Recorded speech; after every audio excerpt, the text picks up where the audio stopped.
Before that barrage of bullets sounded at this Greer home, family members tell us 30-year-old Shane Young was already a problem. The family of the hostages here says Young was after a 23-year-old woman inside. They say the two dated, but she broke up with him nearly 2 months ago. The family claims he harassed her ever since. The whole scary situation coming to a head late Sunday night when deputies say Young broke in and held 5 people in a back bathroom. The hostage is in the worst possible scenario in terms of being able to take care of themselves. USC Upstate professor and criminology expert Reed Toth says this is the most common hostage scenario, one that's not planned and involves a domestic dispute. She says the hostages here, like many, likely felt out of control. They don't know what's going on in the mind of the hostage taker except that they possibly could harm them.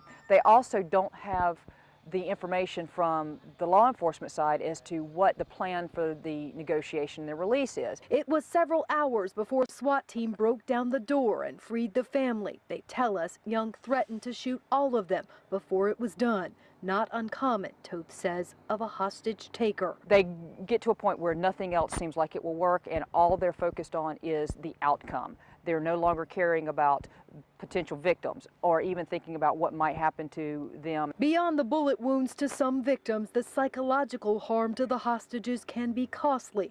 Toth says the longer the situation lasts, the more damaging those long-term effects can be. Almost like a car accident. It's so intense and so fast that you may think you're okay and it takes a little bit of time before certain wounds show up. The family says they'll now focus on healing. Thankful they made it out of here alive.